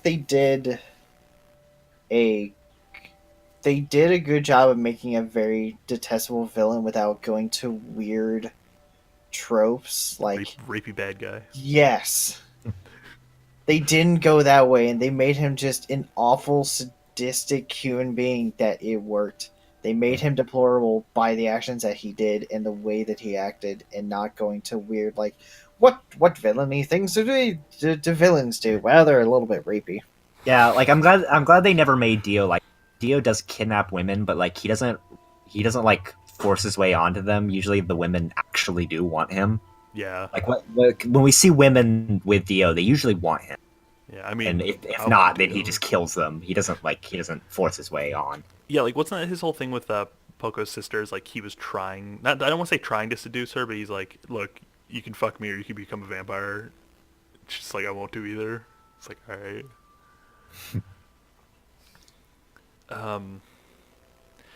Yeah, I gotta say, I love a lot of the characters in this part. Like obviously, Characters are good, but good characters in JoJo are pretty much like as we'll see from the next few episodes. They're just get kind of better a and better. given. They're just a given, and they're really good. It's like how Bioware makes a decent, well, maybe not so recently, but Bioware was always known for Bioware games inherently just have really good story. No matter what, Bioware has a good story. JoJo has great characters. yeah. Like yes, like Speedwagon's a great character. Zeppelin's a character. You know, Jonathan's all right. We probably should talk about how Jonathan is supposed to be a generic good boy Yeah, because he sets up the precedence for every other JoJo after him. Like Yeah. he ends his life with no flaws other than being a perfect boy. yeah. Yeah, he was just like a perfect person. like yeah, he was just like a chivalrous gentleman. And, like he didn't really have very many flaws. Like he was too trustworthy, Yeah. which is like that's an application flaw, if anything. It's like, oh, I'm too nice. Too trustworthy. I tend to, want to take lead of everything. Yeah, honestly, yeah, Jonathan is probably the like weakest. He's certainly like the weakest like JoJo as far as like character He has the least amount of personality by stuff. far. Yeah, Yeah, I feel like that's good though. Like I feel like it's better that like Jonathan's the first one because like I don't know. I almost feel like it would be kind of weird like I don't know, it maybe not, but I feel like it kind of be weird if like the one of the most charismatic, cool ones was the first. Yeah. Yeah, like don't get me wrong, he fits well for this. He works well with Dio, and Dio's a foil. Like they both work well together. Hmm. I don't know if on his own Jonathan stands out well, but for who he's paired with and where and what happens in that, he works well. Oh yeah. He works great. Um. Yeah. So, and then, there's a couple bad things. Like Hamon just kind of seems to be the MacGuffin power, where it's like it can kind of do whatever we need at the moment, like walk on water or make a fucking hang glider. Yeah. Also, Hamon Yeah. like really slows your aging. Yeah, like Yeah. it's weird. Like somebody who looks like 50 or 60 would appear like 24. Just Yeah. because fuck you. Yeah. Yeah. I think the non like specificness of Hamon, I think is honestly like the only big issue that I have with part I, one. Because I feel like part two it's used in a more it's definitely more explained, but like not as yeah. crazy. Yeah. I also might have mentioned my least favorite attack in the entire series is Jonathan's attack of dislocating his arm so he can punch farther. Oh yeah, the zoom punch. I forgot about that. And like he doesn't Ah, feel pain because of Hamon, which is Yeah, that's like another thing that it can do that I just remembered. yeah. that's just so gross to think about. He like dislocates his body, like he dislocates his arm so it will punch further. It just doesn't make any sense. And And I know for a fact that gross. that's in some of the games because his arm like actually extends a little bit when he does that, and it's just like And then his like most gum gum iconic, fruit. yeah, and his most iconic attack is Sunlight Yellow Overdrive, which is an awesome name. Yeah, it's fucking sick, and he calls it out every single time he does it too. Yeah, Sunlight Yellow Overdrive. Oh god, it's so good. It's also really short. That's another thing that I kind of had, which it doesn't It's overstay its welcome. It tells everything it needs to and then leaves. yeah, it's much more than I expected because only 9 episodes. I thought it was 12 or at Yeah, least 10. and there's Yeah, like a It's lot. 9. It's 9, but like I think Zach said it best like earlier. It's like like so much happens in the first 2 episodes, and then it just kind of like there is a lot of good things that happen in those other episodes, but those first 2 episodes, so much happens. Hmm. So much happens in the first two. Like yeah, literally, the but first four set up like everything that we will get from JoJo for a long time, with Dio and Hamon And the and mask and and the mask. Like that's yeah, stuff that gets set up for in Speedwagon. That gets set up for not only just the next season, but the third, and so on and so forth after that. Even if it's in smaller capacities, these characters. That's the other thing that I do actually like about JoJo. Even with part one, they make things that last throughout the other seasons, but they make hmm sense with how they last. but Araki does forget about stuff real easy. but, but Yeah, part one's. I do admit that part one's like my least favorite part, but like it's very like plot heavy. It's like very plot heavy in the beginning, and then it's just like kind of like nothing really happens in the middle, and it has a very satisfying end. And but it's very short. Like I I would it's say you know, no. You keep going. it's like yeah, it's like I don't really can't you can't skip it. Like I always hear people saying like some like every once in a while a person will say skip it, and then like 10 people will reply, it's like yeah, can't skip it. No, you can't. Like I like what you said It, last night. It's like I don't like it, but you have to watch it. yeah, it's the most important it's the most important part of the series because it sets up like the precedents for everything. Hmm. And that's why I say it is a good first season of a show. Even though the show goes in drastically different directions after this, this Yeah. is a good base for it. Oh yeah. Which which is something that we'll probably talk on later in like in how JoJo how drastically it changes.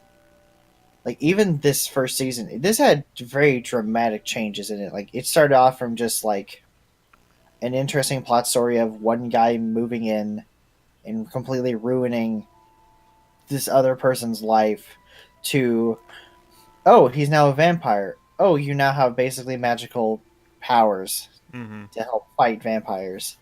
Like it just shifts so dramatically, but it weirdly works for it. Yeah. Like we'll It's learn in other episodes. It's weird in how it changes, but that weirdness just works. It yeah. just Araki's really good at making weird stuff seem cool. yeah. Um, It still somehow makes sense yeah. Well, in the world. I Yeah, it mean, sense to some degree, but like it fits the world to a degree. really, the whole like you saying that makes me think. I really the tagline for the whole series is "It just works." yeah. Yeah. Um, I mean, for God's sake, the title is JoJo's Bizarre Adventure. yeah. Bizarre is is literally the best descriptor you can have for this show and this series in general.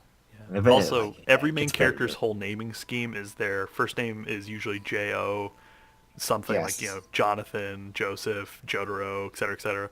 And their last name also has it somewhere in there, like Yeah, obviously Joestar, it gets Cujo. weirder. It gets weirder when we start to get to the Japanese people because it starts to get like really weird and really weird if you're English if you don't really know a lot about Japanese. But Yeah, the Because first, Jotaro's is Cujo. yeah. But then like we get like, what is it Josuke Higa Kaishita or whatever, like that's yeah, weird. But or then like Giorno. yeah.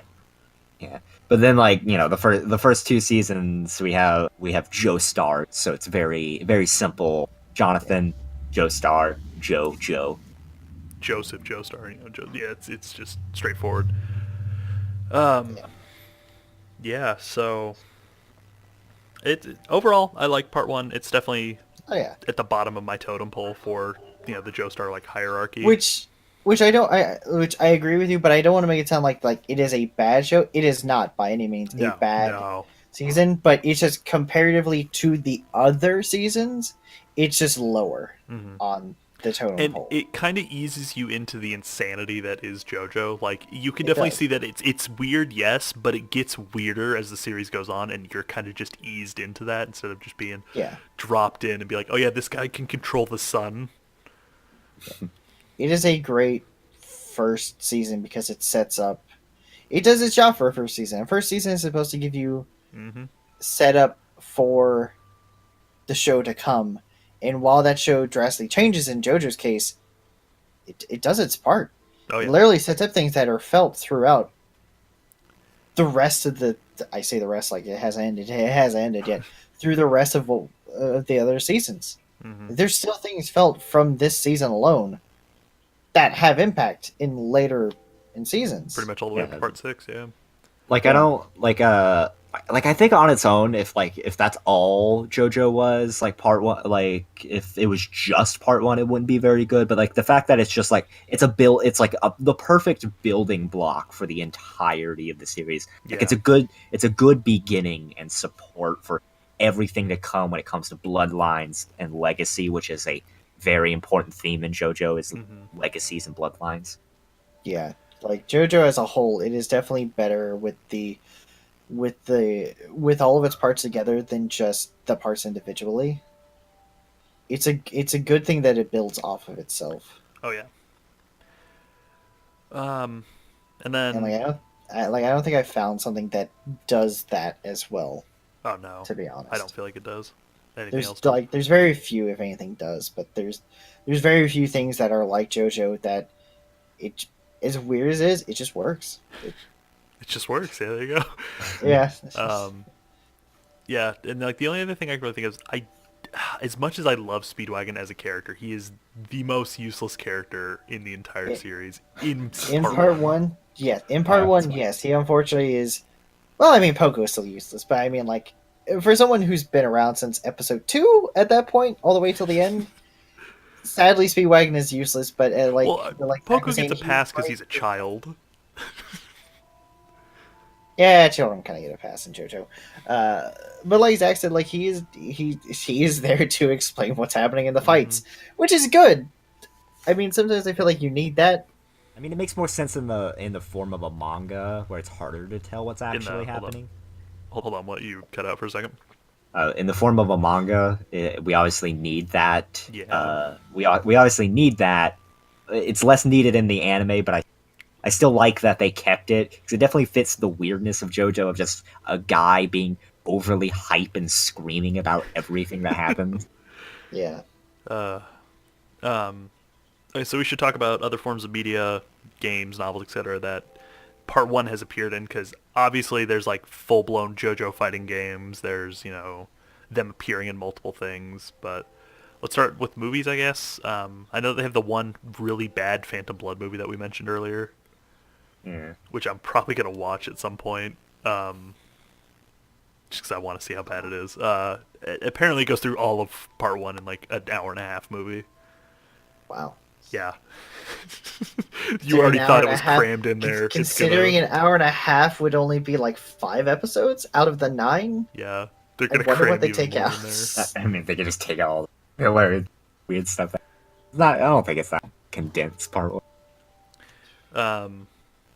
And then there's not really a whole lot for um, For part 1 specifically, I don't think there is too much. part 1 and 2 don't have a whole lot other than like minor appearances in like fighting games, like Yeah, I mean, I can throw. Star. I can throw out a couple like Jonathan's in Jumpstar Victory. Like yeah, what was it J Star Victory versus Yeah.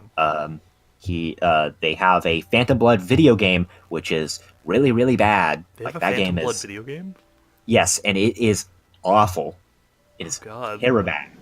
Like the combat's just might I mention that like every mission you play as like a Jonathan with a different move set. Like almost every mission you play is a different move set of Jonathan. What? Yeah, because his moves change all the time. Yeah, but And that'd then be weird. That's bad for a video game. And then like there are 3 versions of Speedwagon video game. Like there's his Ogre Street version with a hat, and then there's a Sledgehammer Speedwagon. He only has a sledgehammer for like one scene, if I remember correctly. Yeah, it's just the mask. Just a pretty mask sure. smashing thing. And then they even the bullies are playable in that form. Like the bullies that two? Jonathan fights. Yeah, the 2 like dumb bullies. Like Those I think- guys who, as we were talking earlier, weirdly rapey. Like they didn't have many lines, but literally the first line was kind of rapey. I mean, all that like they didn't really. I mean, they didn't really try and mess with Rena. No, Physically, but they they just- were. They just took her teddy bear and was into her. No, her doll, and they were like, I wonder if we take off this dress on this, if it has all the lady bits. I'm like, Oh yeah, I forgot about that. That was weird. That's weird. That's Also, yeah. Also, they're like Dio's hype men when Dio kisses her. You know, like they're like really into. It's like oh god, he did. it's like all the trouble that I would get into if I was as bold as Dio, but he just doesn't care. I'm like, And then when Erina like drinks the mud to like Yeah. get out Oh, Dio's yeah. taste, like the bullies are like, are you gonna let her besmirch your honor like that? And Dio's like, oh She's shit, lost her they're senses. watching. Yeah, it's like, she's lost control of her senses. Do they have There's a any? perfectly good stream like a couple feet away. Do they have any spin-off? Because I know they have spin-off novels for technically part 2, but do they have anything for part? They have a novel between part 1 and 2. I know that. I'm pretty sure they don't have any one in terms of like spin-off novels Yeah. or like even like Can we point out the small fact of how Dio realizes his faults, but he still doesn't like completely try to change them? Because he specifically mentions his temper, his weird drinking. Yeah, he's Like, like, he only- I like, hate he's- like, he's drinking only- as he's drinking. He's like, I'm just like my father. But then proceeds to continue drinking. He realizes that he has a temper issue, but he still lets it get the better of him for a while. Yeah, Like- Dio's just kind of an animalistic instincts kind of person, not really a. Yeah. Like, for all of his intelligence and all of his, like, methodical psychopathness, he's still faulted by, like, his own temper and his own, like, just humanity at that point. Yeah, it is. It is strange. Also, I like in the video games, the part 1 stages are pretty cool. We got like, we got like Dio's mansion, which has like a finisher where if you kill a vampire off the balcony, they burn alive in the sun. That's And pretty cool. the Joestar Mansion's also a stage, which is a stage for reason they got like the fire, they got like I think they got like zombies hands that like grab you out the window or something. Oh yeah. And then they have because that's what I think one of the cops does that when Dio turns zombie, he like pulls another cop through the window. Oh yeah. And then also in the Joestar Mansion stage, they have like they have a finisher where you kill someone off the banister and they get impaled by the statue. Which is cool. The fighting games are really good with, just the games in general, like the Part 5 games also really good about this, where if you can replicate something from the show or the manga, it will actually happen in the game. I know this happens a lot with like the Part 5 game, which we'll talk about when we get to that, but it's just kind of like a cool detail that the game developers didn't really have to add, but they did anyways. Yeah. Yeah, I like it when that happens. Yeah. Do we have any closing thoughts before we get... Should we do who we should recommend this to? Yeah, trying to think. If you... who, like, what kind of genre... This is like an action-y kind of genre, so it'd definitely be like... It's certainly action-y. I just recommend this for anybody who likes anime. You should definitely watch Jojo in general. To be fair, like, part 1 does have a good plot to it. Yeah. It is This one very has some basic, off but the it's plot. good. It is, but Like even someone that like me who like action JoJo just because of like how strange it is, because it is a very very weird series. So I recommend it to like anybody who likes anime. Like even if you don't really like action, I still recommend it just because it's very very weird and strange. Because it's kind of funny how weird it is. And yeah, JoJo is a very part, unique creature. Each part definitely changes up the formula too. Like no part is like another part. They're all very vastly different. Which I think, like JoJo as a whole, like I could honestly say that you could recommend to anyone because of how different it is from season to season. Mm-hmm. Trying to recommend one season to someone is probably going to be difficult, but because you have to watch the prior stuff to get to that point. Like yeah. Like I remember I watched a video about like a guy doing a review of part of JoJo as a whole, and like even he talked about he watched it with his friends and him and his friends just really didn't like part 1, but they said like once they got to part 2, they loved it. So like if you have like any sort of interest in JoJo from like memes, like I got it from the memes. Yeah, same here. Yeah, like if you have any sort of interest in JoJo, watch it. I got my interest out of YouTube monsters. Yeah, if you have any sort of interest, watch it. Part 1 might be a little bit of a trudge through it, but once you get through it, it is amazing, and you won't feel bad about watching part 1. Yeah, because like you'll appreciate it more. Yeah, you won't like it when you watch it, but when looking back at it, you're like, I'm glad I watched part 1 because it's very good at setting everything up. There's two things I need to talk about before we wrap it up, though. One is how me and Zach actually got into it. I remember we heard of JoJo and we saw some of the memes and we kind of did like a little bit of research. But I remember specifically we looked up the most current episode, and it was the fucking it was part 4, and it was the fight with Red Hot Chili Peppers, because we saw that and we're like, what the fuck is going on? Because I remember we saw a little bit of part 1 and we're like, okay, this seems kind of basic. Then we saw that and like there's like a weird bird alien thing with lightning around him flying in the sky, and we're like, what the fuck is happening? And then after that, Zach explained to me a little bit about the first part, and I was like, okay. And then I started watching it and pretty much binged it all the way to the current status of it. I learned it from you two in probably the nerdiest way, because we were all playing D&D, and you two would you wouldn't stop referencing it, and I had no clue what was happening. I was just like, I don't know what's going on. I'll let it slide for now. But if this becomes an issue, I'm going to have to do something about it. You kept bringing it up to where it became an issue until I finally just found it. Like, I was like, okay, they've been talking about this, they've been hyping it. Maybe I'll watch it. I'll go ahead and watch it. I watched part one. I think I watched part one and part two very close together. It was like, okay, now I understand why they like it. I get it. I don't know what they're referencing because you're all referencing later parts I hadn't watched yet. Oh yeah. But I was like, okay, maybe I'll figure out what's happening later. And I recently have just finished part three and are going to start part four soon. So now I'm starting to get more about the weirdness that you're talking about, but you still go further beyond than the stuff that you're referencing. Now that I think about it, part one probably has the most memes. Yeah. Also, part 1 and 2 are the same season. Just to kind of put that out there, because part 3 has its own seasons, it has 2 separate seasons, and part 4 has 1 season itself. But how the JoJo thing is, because it goes Phantom Blood and Battle Tendency. That is together, those two combined, season 1. Which is 24, 25 episodes. 20, 26?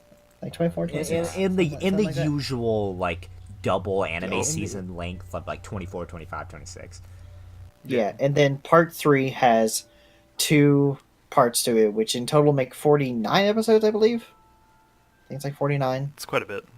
Is quite a bit, because we'll talk about that in part 3. So that's part 3, and then part 4 is its own self-contained season with 39 episodes. Part 5 is currently ongoing. I think it's already slated to have 39, but it's currently airing. Yeah. Part 5 is currently airing as we speak. As far as the manga, though, it's on part 8. Yes, currently on part 8, and the abilities they have are far beyond comprehension at this point. Yes, we'll get into that with part 3, because that's where that we're gonna kind of get into it tomorrow, because or not tomorrow, the next episode. Perfect segue. Because the next episode that we're going to be talking about is abilities and powers in just the shows in general. Stuff we like, stuff we don't like, etc., etc. It's more so abilities like quirks, bending from Avatar, Hamon, stands, etc. But we're just going to be kind of lightly touching on what we enjoy in shows and whatnot. As far as the abilities, magic, alchemy, whatever you have. Yeah, like that. What is cool in a series and what is like utterly horrible and stupid as fuck. So that'll be not next week, but the week after, because we're probably going to be releasing these bi-weekly or bi-monthly, however the fuck it works out. It's literally like a 2 episode extra a year. Yeah. But there is a little bit extra that we need to talk about. We are going to be doing 2 episodes a month, but on top of that, we're also going to be doing 4 extra episodes a year, which are going to be the seasonal specials, which we will do about 3 weeks into the current season that's going on with anime, so that way we can talk about, what's out, what we're watching, what's good, what doesn't look good at all.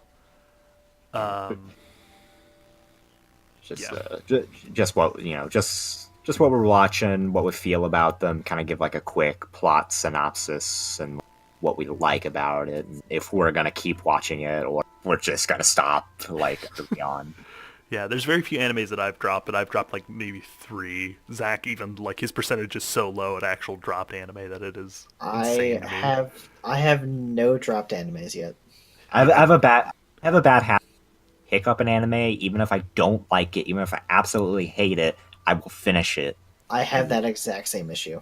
I haven't really found one that I absolutely hated, but everything that I watched so far, I have not dropped one yet. Yeah, so tune in. This will be, obviously posted probably at the beginning. The episode about the specific series will be probably the first of every month, and then the genre or trope or whatever the hell we end up calling that episode type thing is probably going to be about the 15th. So just over 2 weeks of release. So look forward to that. Seasonal will literally just come out 3 weeks after, like, whenever the fuck we can make it. And yeah, do you guys want your fucking Twitter and shit plugged in the bio? No. I mean, yeah. I would say yes, but I have nothing there for anyone. Maybe if free followers, maybe, perhaps. Well, also, it's like Ah, I kind of I swear probably every episode won't run this long. It's just that part one is yeah. very plot heavy. Yeah. Like the other parts are longer. Like some of the parts are a lot longer than part one, like 4 times the length. But like a lot of it's just like quick fillers of like just Yeah, like fights that we won't talk skim. about every mini No. fight, just the major shit. But in part one, like every character, like the plot's like very confined and important. Every Yes, character's it's important. small but concise. Oh yeah. Everything that happens is pretty much important. Yeah. All right. So thank you for joining us. Tune in 2 weeks for the magic/ability systems and us discussing that shit.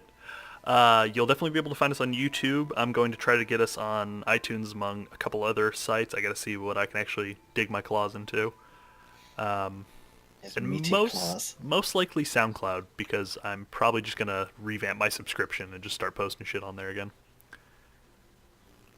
As far as my Twitter, I probably would just won't say it here, but I guess you can add it to whatever Yeah, I'll descriptor just you have like our own little sections. Yeah, wherever you're listening to us, just check the description to where you can find and follow our podcast or our hosts.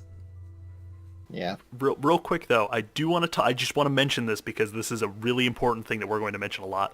There are 2 YouTube channels that if you like JoJo, you need to follow, and it is Medi, not the bad guy, which there'll be links to both of these in the description, and fucking X-Forts. These 2 are like the JoJo encyclopedia. They tell you everything and they explain it so well with a lot of like references, and like they talk about the musical references, they talk about the abilities, they talk about like literally everything. They're great channels. Like, yeah, there's like there's a couple good JoJo YouTube, but like if you really like JoJo and you haven't heard of X-Forts or Medi Not the Bad Guy, follow them. Also, if you're interested in My Hero Academia, also follow Medi because he talks about that a lot. Yeah. Oh yeah. So like if you like JoJo and My Hero, follow Medi Not the Bad Guy because he is a very good YouTuber. I love Medi. He's just fucking great. I look forward to our My Hero episode. So Oh yeah, much. my Hero's gonna be great. Like I like JoJo. I'm really enjoying it, but My Hero is like, oh, Yeah, it's so good. we got a bit of a trek. Again, this is like, the big Yes. thick soupy bit before you can get to the really good stuff. We got to get through the good. We got to get through JoJo before we can get through everything else. This is the very tasteful garlic bread on a very delicious sandwich. Let us reiterate: the first 5 months are going to be JoJo, but this is not a JoJo podcast. It's just an anime in general podcast. But we're riding the wave of Part 5 currently airing, so we're getting all the JoJo out there. Yes. Yeah. And Plus then we can it's- move on to other things. Yeah, more relevant things, and probably we're gonna try to catch the wave of trends as that happens. But we'll see. Yeah. All right, so I'm happy with that. see you Good work, next time, everyone. Bye, internet.